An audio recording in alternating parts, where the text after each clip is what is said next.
My stepsister insisted that I leave her dad's company during my stepfather's burial, but when the will was opened, everybody was at shock. I never thought I'd be here, sitting in my apartment surrounded by stacks of old company files and photos, getting ready for Robert's funeral. Robert, my stepfather, the man who somehow managed to be both a rock and a thorn in my side for most of my life. It's weird how death makes you look back on everything. Like, every moment you thought didn't matter suddenly has meaning. It's been a whirlwind, honestly. One second I'm filing reports for R&L Enterprises, making sure everything's running smoothly. The next I'm digging through old photos and trying to figure out what to say at his service. I don't even know how I'm supposed to feel about all this. I mean, do you just forget all the crap because the guy's gone? Or do you carry that weight forever? I guess I should start from the beginning. I was 9 when my mom, Anna, married Robert. It was a small, simple wedding. Nothing fancy. I remember her looking beautiful in this basic white dress. She was so hopeful, like this was her fresh start. Robert, on the other hand, looked like he was walking into a business meeting. Black suit, straight face, barely cracked a smile. I should have known right then what kind of guy he was. Robert wasn't your typical stepdad. No warm hugs, or I'm so glad to have you in my life speeches. Nah, he was all about structure and discipline. I could never figure out if he just didn't know how to deal with a kid that wasn't his, or if he really just didn't care. He was always watching, always judging. I remember the way his eyes would narrow at me like I was constantly doing something wrong, even when I wasn't doing anything at all. Growing up with him wasn't exactly a walk in the park. Every little thing I did seemed to irritate him. My grades? Not good enough. How I dressed? Needed improvement? Even the way I held my fork at dinner was a problem. You need to work harder, Lena, he'd say. The world isn't kind to slackers. And yeah, I get it now. He thought he was preparing me for the harsh realities of life. But back then, it just felt like he was being mean. Our family vacations were anything but relaxing. Robert planned everything down to the minute. We once got to a museum 15 minutes late, and he was pissed for the rest of the day. No joke. It was like we had committed some kind of crime. He couldn't handle things not going exactly as planned. I hated those trips. They weren't about having fun or making memories. They were just another way for Robert to show us how things should be done properly. When Sophie was born, everything changed. I remember standing outside the hospital room, peeking in through the glass. My mom looked exhausted but happy, cradling this tiny little baby. And Robert? He had this huge grin on his face, the kind I'd never seen before. It was like someone had flipped a switch. Suddenly, he was this proud, doting father. For a 9-year-old, that moment stuck. I thought, oh, maybe this is it. Maybe things will get better. But instead, it was like Sophie's arrival just highlighted all the ways I was falling short. She was perfect in his eyes. And I wasn't. From the beginning, Sophie could do no wrong. She'd cry and Robert would rush to her side, cooing and comforting her. Meanwhile, I'd sit there watching, wondering why he never had that kind of patience for me. When I was upset, it was always, Lena, stop whining or get over it. But with Sophie, everything was different. As she got older, the favoritism became more obvious. Sophie's achievements, no matter how small, were celebrated like she'd just won an Olympic medal. She'd scribble a drawing, and Robert would stick it on the fridge like it was a masterpiece. I remember bringing home a report card with straight A's once, and all I got was a nod and a quick, keep it up. No fridge space for my accomplishments. It's not that I hated Sophie. She was just a kid after all, but it was hard not to resent her when every part of our life revolved around her. Birthday parties were a prime example. I still remember my 10th birthday. Robert gave me a card and a small cake. We had dinner at home, just the 3 of us. Nothing special, but for Sophie's 5th birthday, he rented out an entire play center. There were balloons, games, a magician, and every kid from her class was there. I remember sitting in the corner, watching her blow out the candles, feeling invisible. And it wasn't just birthdays. Even day-to-day life was different. Sophie would mess up, spill her milk, or forget to do her homework, and Robert would just laugh it off. "She's learning," he'd say, but if I slipped up, it was like the end of the world. I'd get lectures about responsibility, about how I needed to set a better example. It was like being held to a standard I could never meet. The thing that stung the most was how blind my mom seemed to it all. Whenever I tried to talk to her, she'd brush it off. "Robert loves you, Lena. He's just tough on you because he wants you to be strong." That was her go-to line, and maybe she believed it, but it didn't make it hurt any less. School became my escape. I threw myself into my studies, partly because I wanted to prove I was worth something, and partly because it was the only place I felt like I had control. I wasn't the smartest kid, but I worked hard. I figured if I couldn't win Robert's approval at home, maybe I could at least make him proud with my grades. But even that didn't seem to matter. No matter how well I did, it was never enough. "Good job," he'd say, "but you could do even better." That was the theme of our relationship, not good enough. I could have been the president of the world, and he probably would have found something to critique. What made it worse was seeing how easy Sophie had it. She'd get a B on a test, and Robert would act like she'd just discovered the cure for cancer. It wasn't just frustrating, it was soul-crushing. I started to wonder if I was the problem. Maybe I just wasn't as lovable. Maybe I wasn't the kind of daughter he wanted. Then there were the family dinners. Those were the worst. We'd all sit around the table, and Robert would drill us about our day. For Sophie, it was all smiles and encouragement. For me, it was like a job interview. He'd ask about my grades, my friends, my plans for the future. And no matter what I said, his response was always the same. "You need to do better, Lena." It wasn't just words, his tone, his body language. It all screamed disappointment. I started to dread those dinners. I'd sit there, pushing my food around my plate, waiting for the inevitable critique. Even when I tried to meet his expectations, it felt like I was climbing a never-ending mountain. The few times I did push back, it didn't end well. I remember one night when I was about 13. Robert was going on about how I needed to think about my future, about how important it was to stay focused. I snapped. I told him I was tired of always being criticized, tired of never being good enough. He just looked at me, calm as ever, and said, "Life's not about being good enough, Lena. It's about being better. Better. Always better." I hated that word. It felt like no matter how hard I tried, I'd never be good enough for him. Sophie didn't have to be better. She just had to be Sophie, and that was enough. By the time I hit my late teens, I was done trying to please him. I still worked hard in school, but it wasn't for Robert anymore. It was for me. I realized that no matter what I did, his approval wasn't going to come. And honestly, it was freeing. I stopped looking for his praise and started focusing on what I wanted, but that didn't mean the resentment went away. Every time Sophie got another free pass, every time Robert overlooked my efforts, it chipped away at me. I started to put up walls, not just with Robert, but with everyone. It was easier to not expect anything from anyone than to keep getting let down. Looking back now, I can see how much it shaped who I am.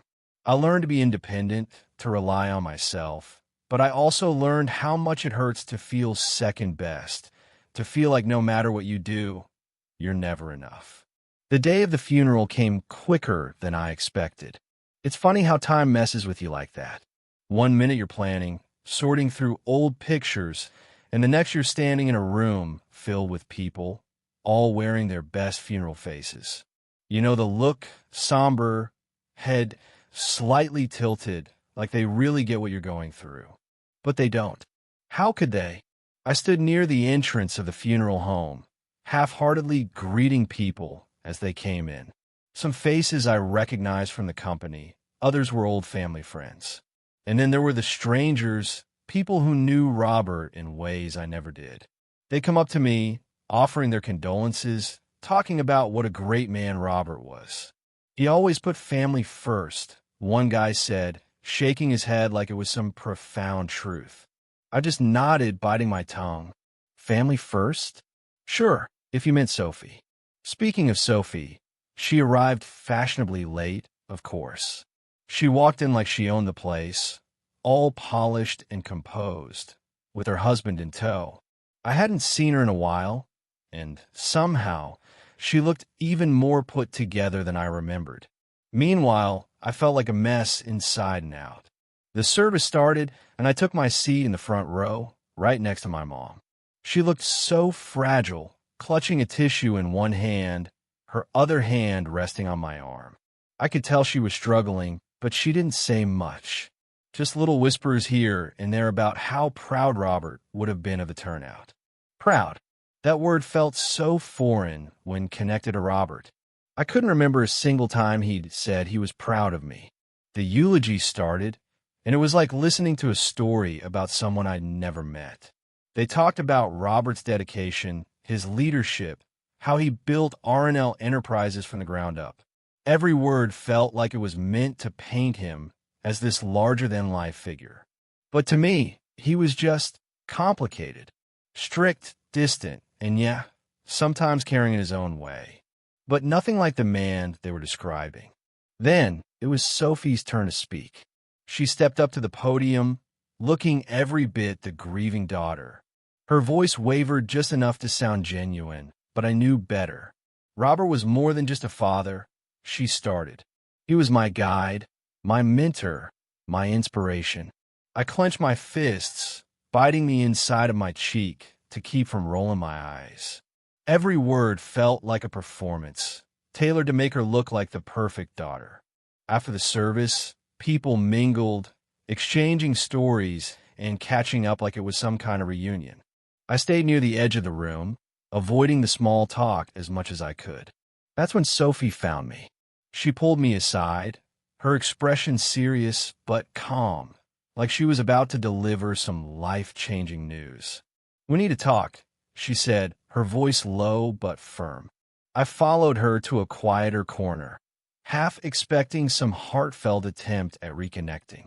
Maybe she'd acknowledge the distance between us, the years of unspoken tension. But no, that would have been too much to ask. "Lena," she began, folding her arms across her chest. "I think it's time we discuss the company." I frowned, caught off guard. "The company?" "Yes," she said, her tone matter of fact. "Robert would have wanted me to take over. I mean, it's the logical choice." Logical? I stared at her, trying to process what she was saying. "Sophie, what are you talking about? We haven't even read the will yet." She shrugged, as if the details didn't matter. "Come on, Lena, you've always known this was coming. I've been preparing for this my whole life. Robert trusted me with everything." I felt my stomach tighten. All those years I spent working late, making sure the company didn't fall apart while Robert was sick. It all flashed before my eyes. And now Sophie was standing there, acting like it was a given that she'd take the reins. "I don't think it's that simple," I said, trying to keep my voice steady. Sophie's eyes narrowed, and for a moment, her polished exterior cracked. "Look, Lena, I'm not trying to be harsh, but you know as well as I do that the company needs someone who understands it, someone who can lead. And you think that's you?" I shot back, my frustration bubbling to the surface. She tilted her head, giving me that condescending smile I'd seen a million times. "It's not about what I think. It's about what Robert wanted." I wanted to scream, to tell her about all the nights I stayed up, working on reports, handling clients, doing everything I could to keep R&L Enterprises afloat. But I didn't. Instead, I just nodded, my mind racing with all the things I couldn't say. "Fine," I muttered. "We'll see what the will says." Sophie looked like she wanted to argue, but instead, she just gave a small, satisfied smile. "I guess we will." As she walked away, I felt this overwhelming mix of anger and defeat. It was like all those years of being second best had led to this moment. And no matter what, Sophie always seemed to come out on top. The rest of the day was a blur. People came up to me, offering more condolences, more stories about the great Robert. I nodded along, barely listening, my mind stuck on the confrontation with Sophie. I knew this wasn't over, not by a long shot. By the time I finally got home, I was exhausted. I sank into the couch, replaying the day in my head. The service, the eulogies, Sophie's words, they all felt like pieces of a puzzle I couldn't quite fit together. I knew I had to brace myself for what was coming next, because if there was one thing I was sure of, it was that Sophie wasn't going to back down without a fight. The day of the will reading felt like one of those slow-motion moments in a movie. You know something big is coming, but you can't fast forward, and the suspense is almost unbearable. I walked into Mr. Bennett's office, half expecting some dramatic reveal, and honestly, I was bracing myself for the worst. Sophie was already there, sitting in one of those leather chairs like she owned the place. Her face was calm, but I knew her well enough to catch that little smirk hiding underneath. I nodded at her, keeping my expression neutral, and took a seat. The room felt stuffy, like the air was heavy with everything left unsaid between us. Mr. Bennett sat behind his big oak desk, a stack of papers neatly arranged in front of him. He gave us a polite smile, but his eyes were serious. "Thank you both for coming," he began, shuffling the papers as he spoke. "I know this is a difficult time." Difficult was putting it lightly. My heart was pounding, and I could feel the tension radiating from Sophie. She didn't bother with small talk, cutting straight to the point. "Let's get this over with," she said, leaning back in her chair. "I have plans for the company, and I'd like to start as soon as possible." Plans for the company? The words stung. She was acting like it was already hers, like the decision had been made before we even stepped into that room. I bit my tongue, deciding to let Mr. Bennett do his job. He cleared his throat and started reading the will, his voice steady and professional. At first it was the usual stuff, funeral arrangements, personal belongings. My mind was only half listening, waiting for the part that really mattered.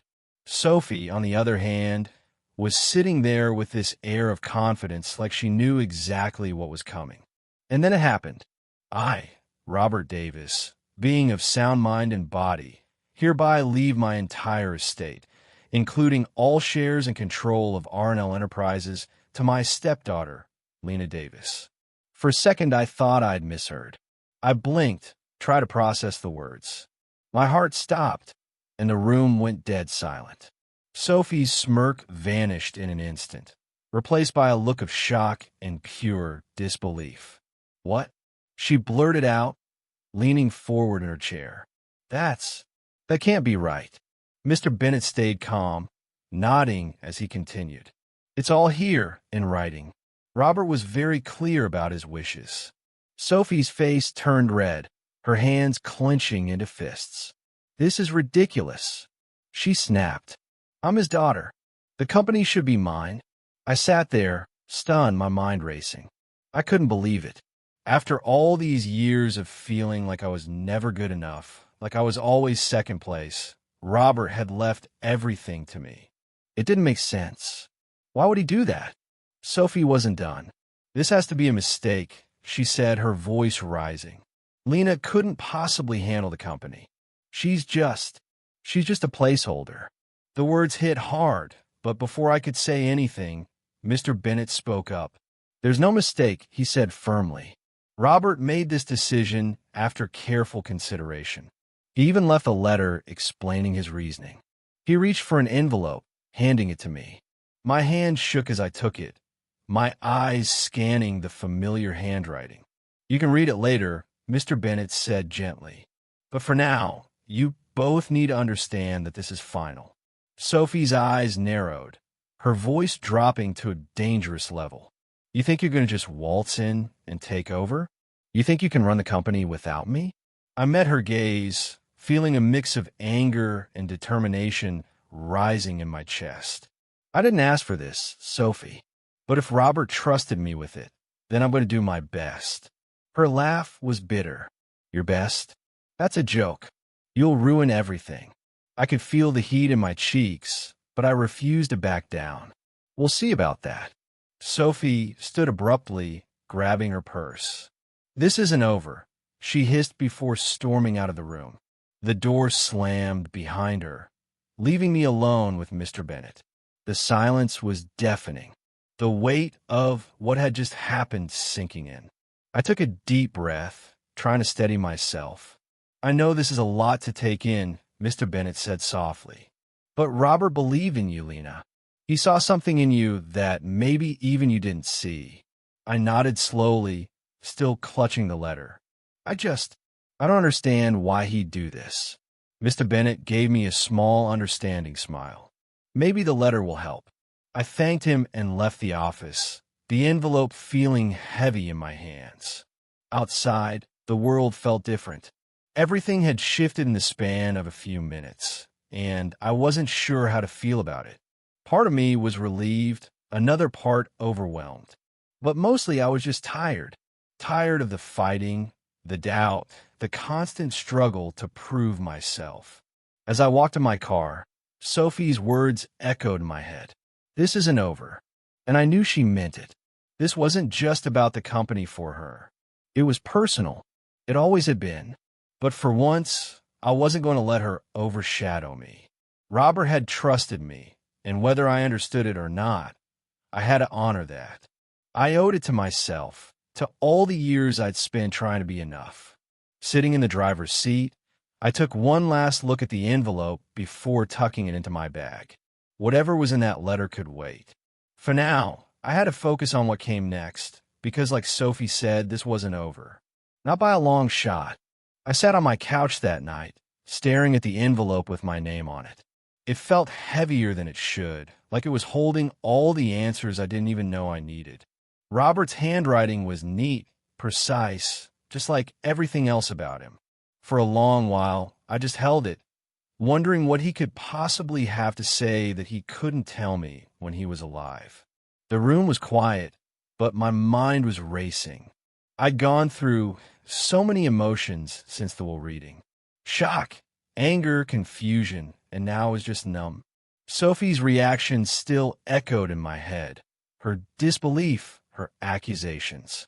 But what got to me the most was the fact that Robert had chosen me. After all those years of feeling like I was never enough, this felt surreal. Finally, I couldn't take the silence anymore. I slid my finger under the flap and opened the envelope, pulling out a single sheet of paper. The edges were crisp, but the words inside, they felt like they'd been waiting a lifetime to be read. "Dear Lena, I know that by the time you read this, I'll be gone. Writing this letter wasn't easy, but I felt like it was something I needed to do. There are things I should have said to you a long time ago, but I didn't know how.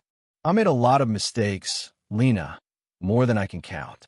One of the biggest was how I treated you. I know I wasn't the father you deserved. I was too hard on you, too focused on making you better, and I see now how much that hurt you. I want you to know it was never because I didn't care. Quite the opposite. From the day I married your mother, I promised myself I would raise you to be strong, independent, someone who could face the world without fear. But in doing that, I lost sight of something important. You needed love, not just lessons. I saw how hard you worked, how much you tried to earn my approval, and it breaks my heart to think I never gave you the recognition you deserved. You've always been capable, more than capable, and I admired that about you. But I never told you, and for that, I'm sorry. Leaving the company to you wasn't a decision I made lightly. I thought long and hard about it, and in the end, it came down to this. You've proven time and time again that you're dedicated, resilient, and responsible. I trust you, Lena, more than anyone else, to carry on the legacy I built. Not because you're my stepdaughter, but because you've earned it. I know Sophie might not understand this choice, and for that, I'm sorry too. I failed her in different ways, ways I may never fully understand. But this isn't about her. It's about you, and what you've become despite everything. I hope this letter brings you some clarity, maybe even some peace. You deserved more from me than you got, and I can't change that now.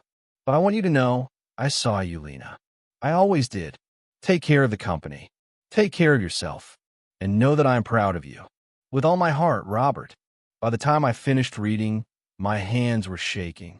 Tears blurred the words on the page, and I had to blink them away. I couldn't believe what I was seeing. Robert, stoic, rigid Robert, had written those words. Words I'd spent my whole life waiting to hear. Proud. He said he was proud of me. I let out a shaky breath, leaning back against the couch.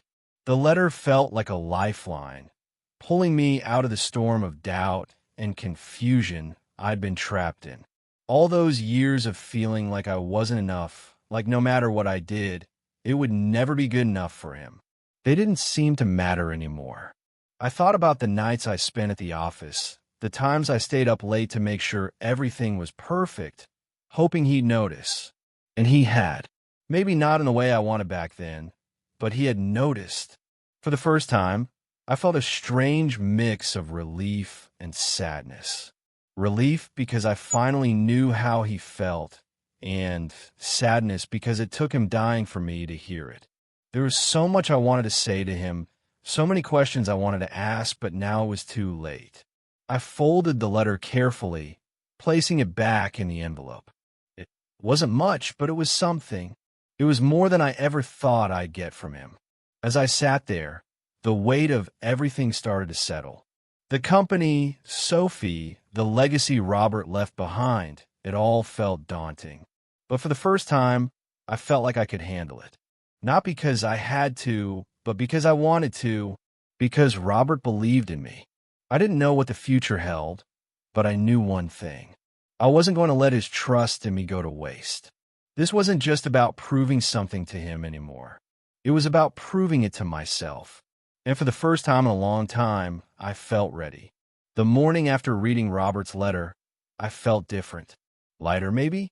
Like a weight I didn't even realize I was carrying had been lifted. But that sense of calm didn't last long. Sophie wasn't going to let this go without a fight.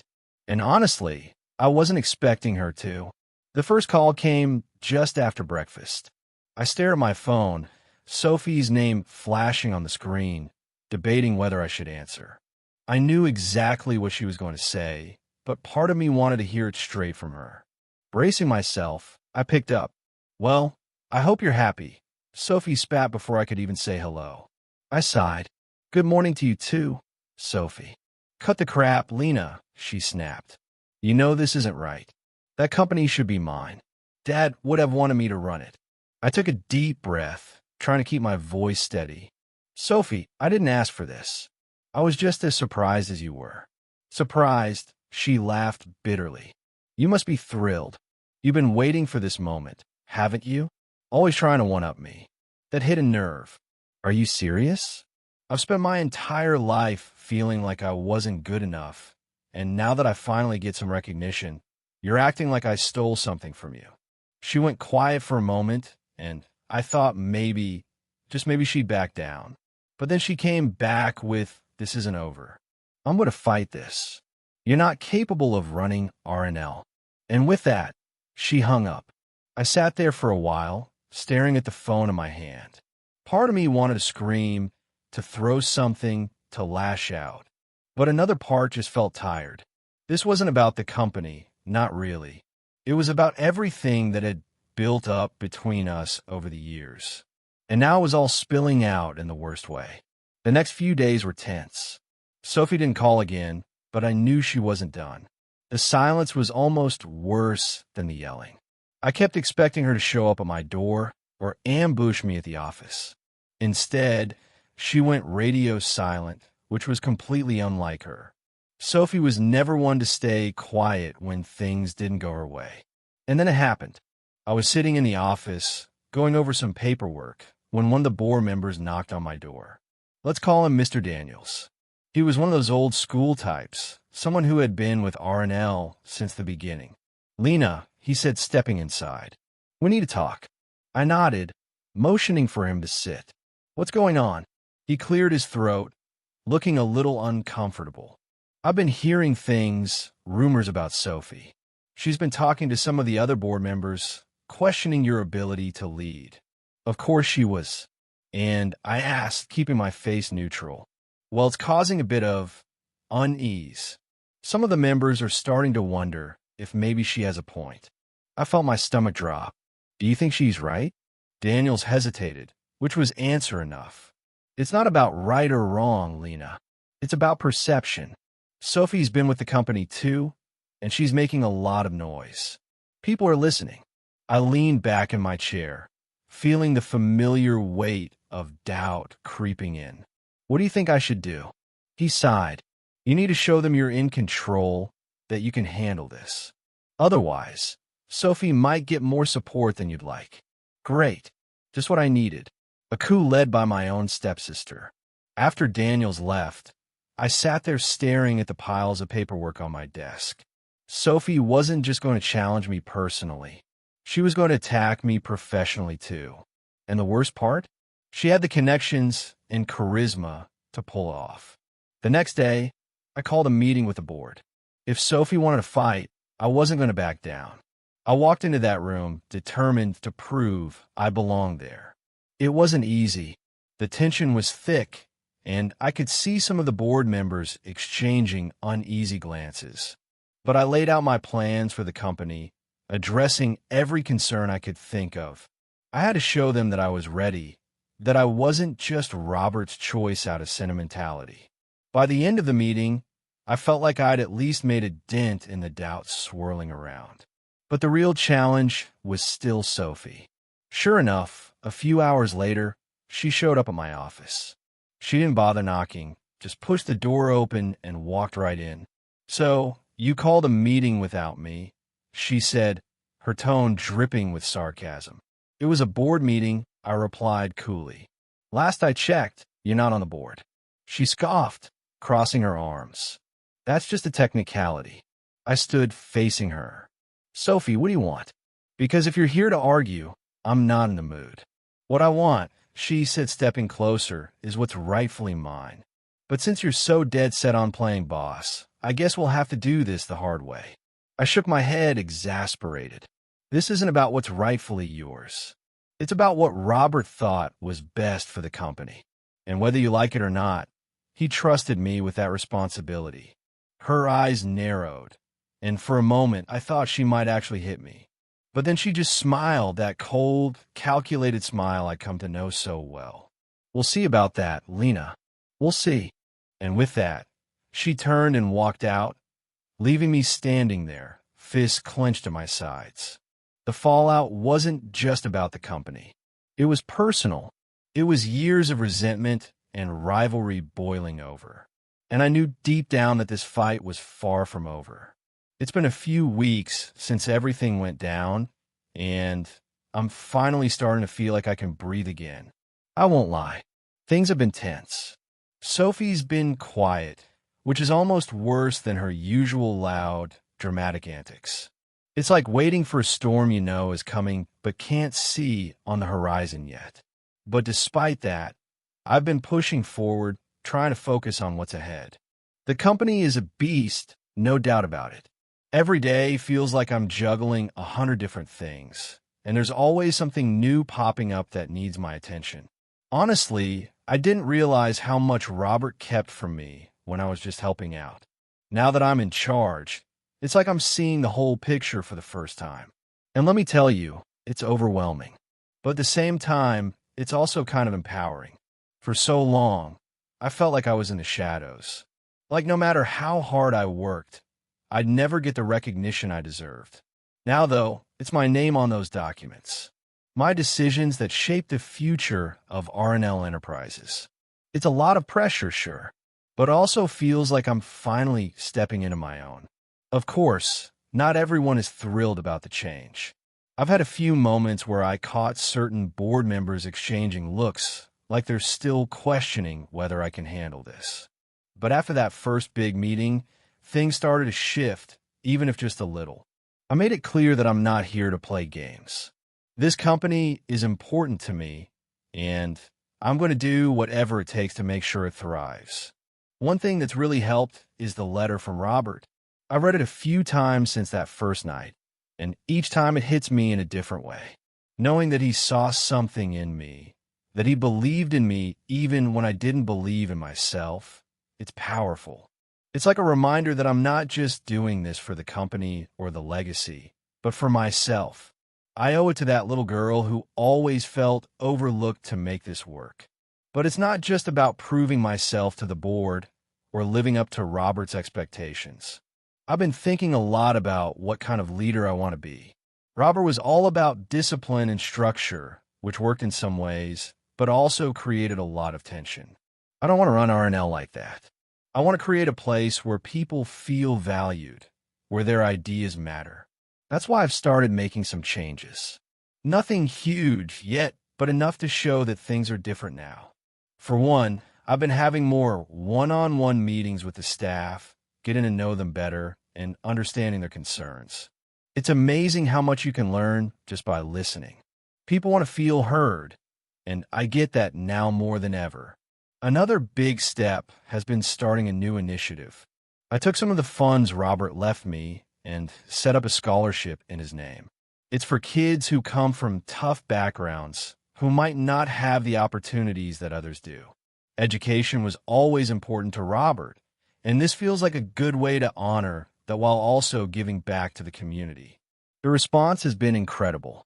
I've already gotten messages from people thanking me, saying how much this will help their families. It's moments like that when I realize I'm doing something meaningful, not just for the company, but for people's lives. And that feels damn good. But even with all the progress, there's still that nagging feeling in the back of my mind. Sophie, I know she's not done. She's too stubborn, too used to getting her way to just let this go.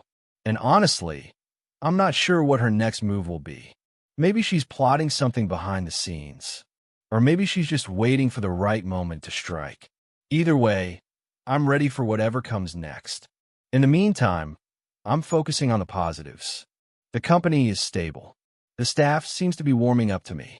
And for the first time in a long time, I feel like I'm in control of my own destiny. It's a weird feeling, especially after spending so much of my life trying to meet other people's expectations. Now it's about what I want, what I think is right, and what I want is to build something lasting. Something that not only honors Robert's legacy, but also creates a future I can be proud of. It won't be easy, I know that, but nothing worth having ever is.